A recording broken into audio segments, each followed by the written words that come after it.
교회의 한 부부가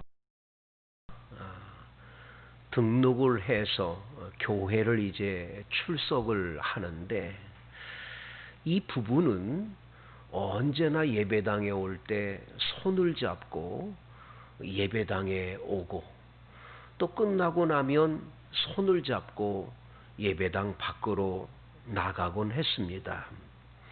심지어 성찬 예식 시간에 앞에 나와서 분병과 분줍을 하는 시간에 그 교회는 성도들이 앉아서 성찬을 받지 않고 강대 앞으로 나와서 받는데, 그때에도 두 부부가 손을 꼭 잡고 와서 분병과 분줍을 받곤 했습니다.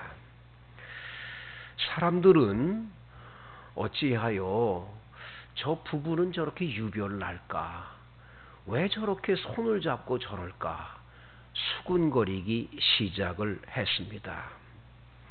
어느 날 그 부부 가운데 아내 되시는 분의 아버님이 돌아가셔서 장례식을 치르게 됐습니다. 그래서 장례식을 치르러 온 교우들이 가서 함께 장례식을 치루어 드리는데, 그날 거기서 엉엉 울며 그 아내 되시는 분이 이야기를 합니다. 사실은 이 아내 되시는 분은 눈이 거의 보이지를 않는 거예요. 점점점 실명이 돼가지고 이제 앞으로 얼마 안 있으면 아예 눈에 보이지 않게 되는 거지요. 이것을 안 아버님이 너무너무 슬퍼서 그렇게 몇 날을 울고 걱정하시다가 세상을 떠나셨노라고 울며 고백을 할 때에, 그때서야 왜 저 부부가 저렇게 손을 잡고 다녔는지에 대해서 나중에 알게 되고, 뒤에서 그 부부에 대해서 끊임없이 비판하고 항상 비방했던 그러한 교인들이 굉장히 부끄러워진 일이 있었다고 고백하는 글을 읽은 적이 있습니다. 사람들은 이 편견이라는 걸 가질 때가 많습니다.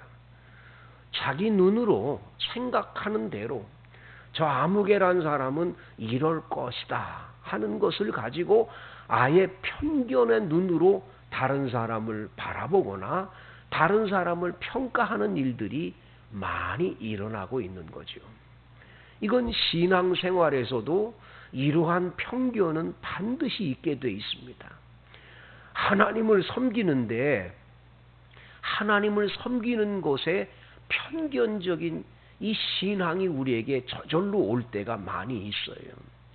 조금 전에 우리가 내 주를 가까이라고 하는 찬송가를 불렀지요. 그 찬송가의 가사에 보면 야곱이라고 하는 사람이 루스 광야를 헤매다가 외삼촌 라반 숲부댁을 향해 가다가 돌베개 하나를 베고 잠을 자지요. 왜 하필이면 돌베개를 베고 잤을까? 그냥 자도 되는데 아마도 다가오는 짐승이 자기들을 잡아먹을까 무서워서 돌을 의지한 건 아닐까? 이 야곱이라고 하는 사람에게 가장 큰 편견 중에 하나는 사실은 밤에 다가올 짐승들, 맹수들이 무서운 게 아니에요. 그를 가장 두렵게 하는 건 편견적인 신앙인데, 그것은 자기 집 이삭 아버지와 함께 있는 집에는 하나님이 계시지만 지금 여기 루스 광야에서 헤매는 자기 있는 여기는 하나님이 안 계신 줄 알았던 거죠. 이 편견이 큰 거예요.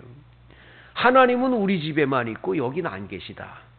그런데 그날 밤에 꿈에 주님이 나타나서 사닥다리가 땅에서 하늘 꼭대기까지 닿게 하시고 천사가 오르락내리락 하는데 그 사닥다리 맨 끝에 하나님께서 말씀하시지 않습니까? 야곱아, 네가 어디로 가든지 내가 너와 함께 할게. 내가 너를 결단코 떠나지 않을 거야. 내가 너에게 복을 주고 너의 후손들에게도 내가 복을 줄 거야. 그 환상과 그 꿈속에서 사닥다리 환상의 그 주님의 그 말씀을 들었을 때에 아침에 일어나자마자 돌베개 했던 그 돌을 세워놓고는 기름을 붓고 하나님 아버지 앞에 이렇게 말해요. 아하, 이제야 알았도다. 하나님은 내 집에만 계시는 게 아니라 여기에도 계시는. 하나님은 여기에도 계시구나. 그래서 거기를 베델이라고 그러잖아요. 베델, 하나님의 집이라고 말해요. 하나님의 집. 하나님은 내 집에만 있는 게 아니라 여기에도 계시다고 하는 걸 분명하게 고백하는 거죠. 편견이 완전히 깨지는 장면을 성경에서 보여주는 겁니다. 오늘 여기 본문 사도행전 11장도 편견을 가진 이 신앙인들의 모습들을 보는 거예요. 유대에 있는 사도들과 형제들이 이방인들도 하나님 말씀을 받았다 함을 들었더니 베드로가 고넬료의 가정에 가서 고넬료 가정 식구들과 일가 친척들과 친구들을 불러 모아놓은 그곳에서 예수님 말씀을 전하다가 성령이 충만히 임재돼서 이 고넬료 가정 식구들이 성령을 받아 방언을 말하고 하나님의 이름을 높임을 들으므로 저들이 우리가 마가의 다락방에서 그 받았던 성령의 충만함을 저들도 받은 걸 보니까 저들도 세례 줌이 마땅하지 않냐. 그래서 세례를 베풀어 준 이야기를 유대인들, 신앙인들이 들은 거예요. 그런데 문제는 여러분, 그것을 보면서 이야, 하나님은 이방인들까지도 모두 하나님의 자녀로 부름을 받고 구원받게 하셨구나, 할렐루야 해야 되는데 이분들은 고정관념이니 편견을 가지고 있는 거예요. 유대인들만 예수를 믿고 구원을 받을 수 있지 이방인들은 아니라는 편견을 갖고 있었어요. 그래서 오늘 성경 2절, 3절을 보세요. 베드로가 예루살렘에 올라갔을 때에 할례자들이 비난을 하는데 이르되 네가 무할례자의 집에 들어가 함께 먹었다 합니다. 여러분, 유대인들이 이스라엘 사람들의 편견의식 가운데 가장 큰 편견은 뭐냐? 아브라함에게 하나님이 너는 내가 택한 내 백성이다. 그 백성이라고 하는 그것을 어디다가 바로 할례라는 걸 받아가지고 그 징표로 할례라는 걸 받았다. 그래서 할례자들이라는 사람들은 이것만 믿는 거예요. 이 할례를 받은 사람이 예수 믿어야 구원받는다는 거예요. 할례 받지를 않은 사람은 절대로 구원을 못 받는다고 생각하는 거예요. 그것이 할례자들이라고 하는 사람들의 아주 악한 편견이지요. 나중에 이 사람들은 얼마나 악해지느냐 하면 사도 바울이 이방인들에게 복음 전하고 선교할 때 찾아다니면서 계속 바울 사도를 괴롭히는 장면을 사도행전에서 읽어볼 수가 있는데 이 할례자들이 굉장히 잘못된 편견을 가지고 있는 거지요. 그래서 이 베드로에 대해서 신란을 하는 거예요. 네가 어떻게 할례 받은 사람으로서 그 무할례자들, 구원받지 못할 백성, 하나님이 택하지도 않은 백성 집에 가서 함께 음식을 먹었느냐고 얘기를 하는 거예요. 그러니까 성령 받고 이 사람들이 세례를 받은 이야기는 안 해요. 그런 얘기는 안 하고 함께 앉아서 밥 먹었다, 요것만 얘기를 하는 거예요. 이게 얼마나 잘못된 편견임을 보게 되는 거지요. 베드로가 그들에게 이 일을 차례로 설명을 합니다. 내가 요빠시에 있을 때 기도를 하는 중에 있는데 갑자기 하늘에서 네 구퉁이에 매어진 그릇이 하나 내려오더라. 근데 그 그릇 안에는 각종 네 발 가진 짐승들, 땅에 기는 곤충들, 이런 모든 생물들이 그 안에 가득히 들어있는데 하늘에서 음성이 나기를 나오고 잡아먹으라 그러더라. 그래서 나는 속되다 하는 건 절대로 먹지 않는다고 말씀을 드렸더니 거기 하늘에서 말씀하더라. 뭐라고 말씀하느냐 하면 내가 깨끗하게 하신 것을 네가 속되다 하지 말라고 하나님이 그렇게 말씀하셨다는 거예요. 그런 환상을 한 번만 본 게 아니라 3번을 연복해 봤다는 거지요. 그리고 났는데 갑자기 고넬료라는 사람 집에서 3사람이 나에게 찾아와 가지고 나보고 바로 고넬료가 기도할 때에 천사가 나타나서 네 기도와 구제를 하나님이 상달에 기억한 바가 돼서 너를 요빠에 보낼 테니까 요빠에서 베드로라는 사람을 청해서 말씀을 들으라 그러더라고. 이 3사람의 이야기를 듣고 내가 고넬료 집에 갔다고. 고넬료 집에 도착을 해서 설교 말씀 전하는데 오늘 성경 말씀 15절, 내가 말을 시작할 때에 성령이 그들에게 임하시기를 처음 우리에게 하신 것과 같이 하는지라. 처음에 우리가 마가의 다락방에 모여가지고 간절하게 우리가 기도할 때 그때에 임했던 그 성령의 충만함이 그들 가운데 임하더라. 그들이 막 방언을 말하고 하나님을 찬양하며 영광을 돌리더라 말이죠. 그래서 내가 주의 말씀에 요한은 물로 세례를 베풀었으나 너희는 성령으로 세례를 받으리라 하신 것이 생각났다. 그런즉 하나님이 우리가 주 예수 그리스도를 믿을 때에 주신 것과 같은 선물을 그들에게도 주셨으니 내가 누구에게 하나님을 능히 막겠느냐? 내가 어떻게 막냐? 그렇게 베드로가 설명을 하자 18절 말씀 다 같이 보세요.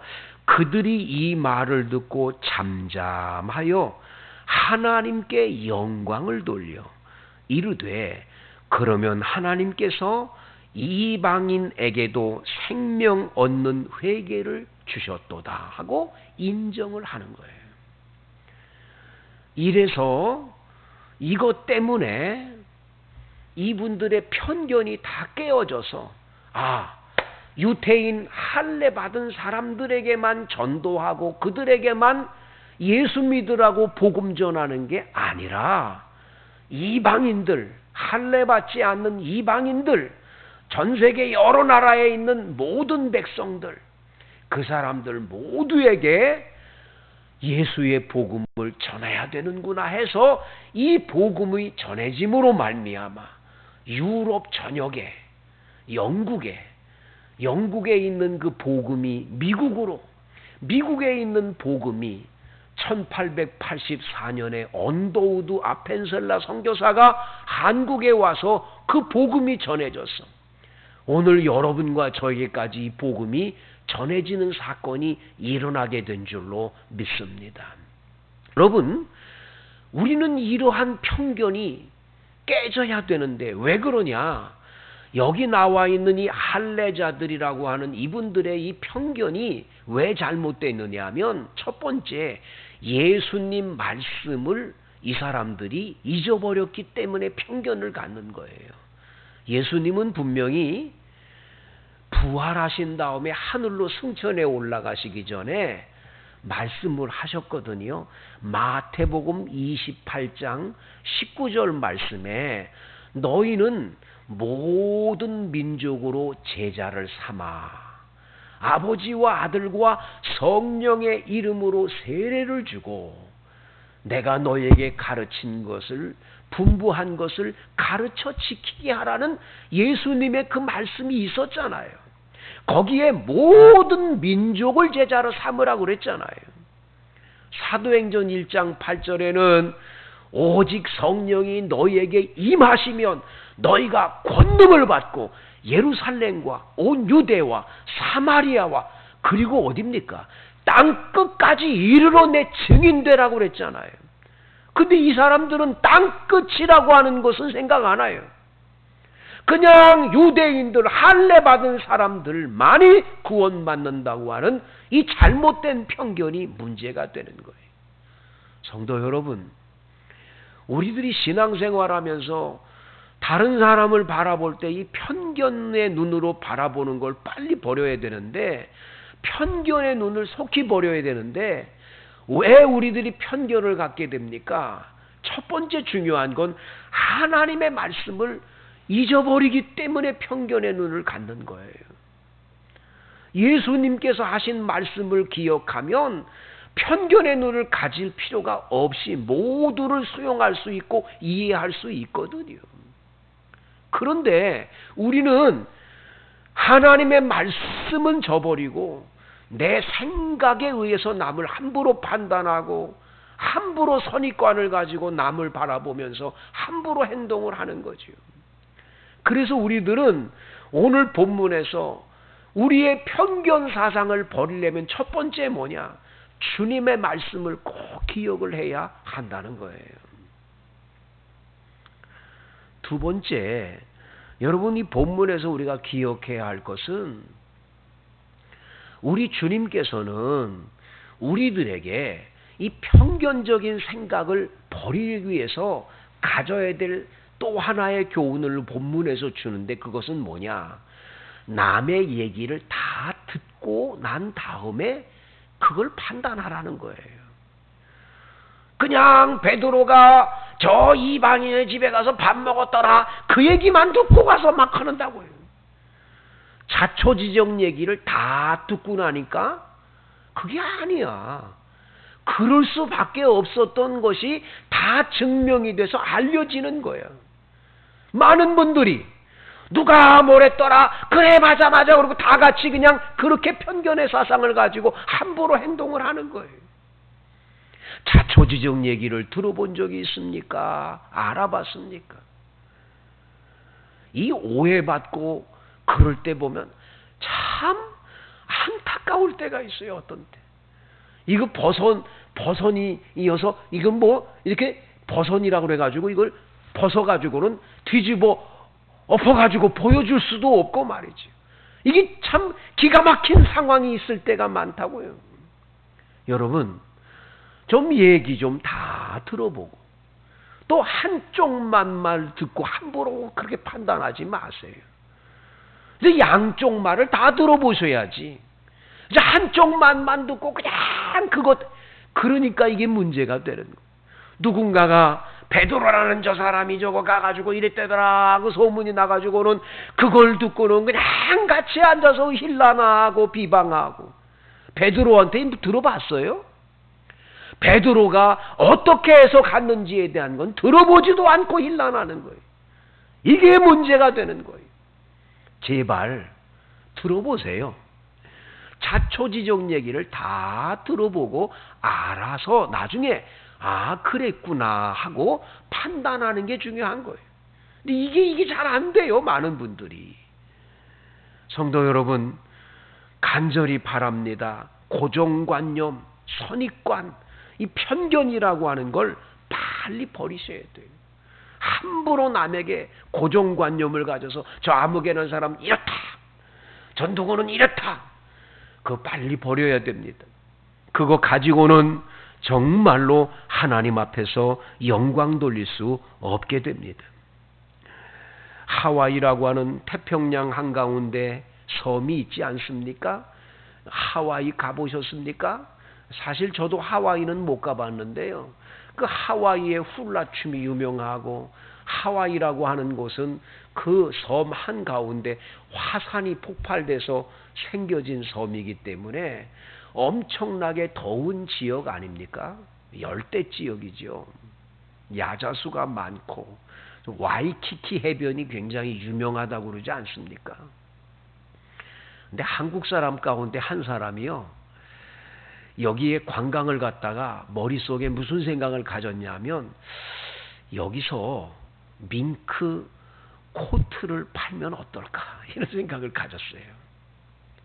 아니, 더운 지방에 옷들을 다 벗고 그리고 해변가에서 노는 그런 열대 지역에서 무슨 아니 밍크 코트가 어떻게 팔리겠냐, 그 생각할 때 그거 뭐 고정관념이 딱 마음속에 있을 때 그거 안 되잖아요. 근데 이분은요, 아니에요.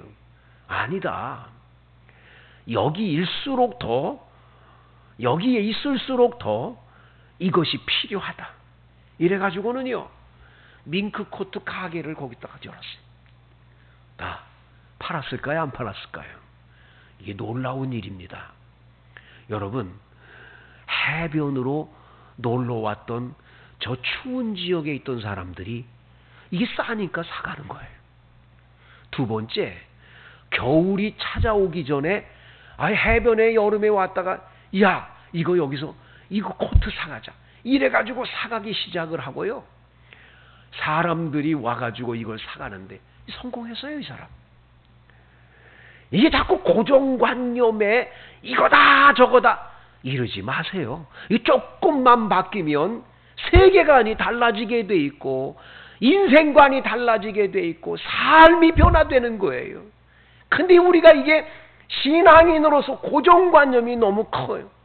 편견이 너무 커요. 여기 나와 있는 할례자들과 같은 그런 편견과 고정관념이 문제가 되는 거예요. 하나님의 성령은 그냥 유대인 너희들에게만 임하는 게 아니야. 이방인, 아니 온 지구상에 있는 모든 족속이 다 예수를 믿고 구원받도록 성령께서 충만하게 역사하심을 분명하게 보여주시는 거죠. 사랑하는 성도 여러분, 우리가 이 신앙생활하면서 나도 모르는 사이에 편견에 빠져서 남을 정죄도 하고 때로는 비방하고 결국은 그래가지고 우리들에게 큰 어려운 신앙의 문제들이 나타날 때가 얼마나 많습니까? 바라기는 오늘 이 사도행전 11장의 말씀이 우리의 삶의 고정관념, 편견 다 깨트려지는 은혜의 시간이 될 수 있기를 원합니다. 한 가난한 행상의 아들이 미국으로 이민을 갔습니다.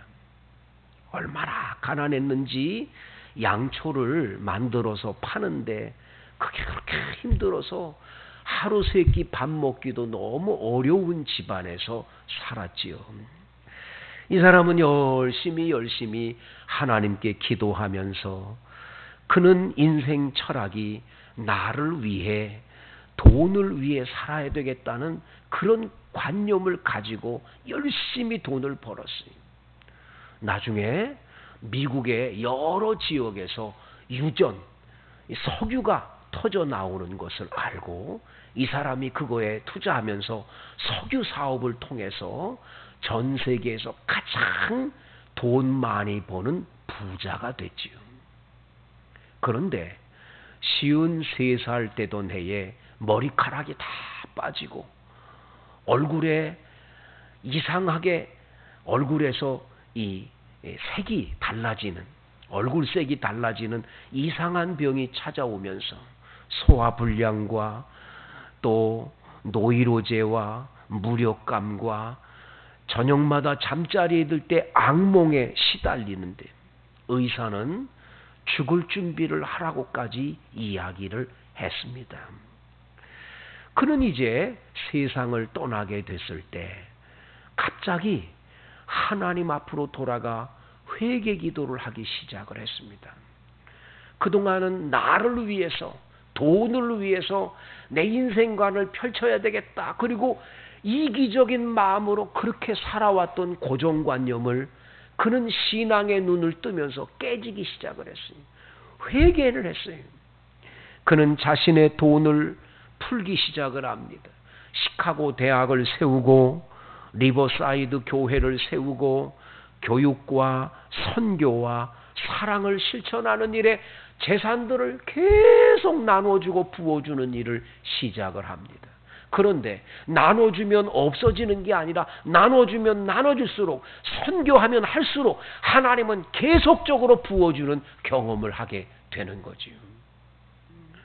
그는 나중에 10의 2조, 10의 3조, 10의 4조 계속 하나님 앞에 10의 몇 조까지 했냐, 10의 9조까지 한 적도 있다고까지 얘기를 합니다. 다 나눠줬습니다. 그런데 그 베푸는 삶을 통해서 하나님은 그의 고정관념이 완전히 바뀌어져서 이제는 하나님의 영광을 위해서, 사람을 위해서라고 하는 모토로 인생을 바꿨을 때 그의 몸의 병이 다 깨끗이 나음을 받고 그는 98세까지 건강하게 오래오래 장수하다가 세상을 떠났어요. 그의 이름이 록펠러라는 사람입니다. 사랑하는 성도 여러분, 고정관념을 깨세요. 주님 앞으로 나가세요. 주님은 여러분의 삶을 복되게 인도해 주실 것입니다.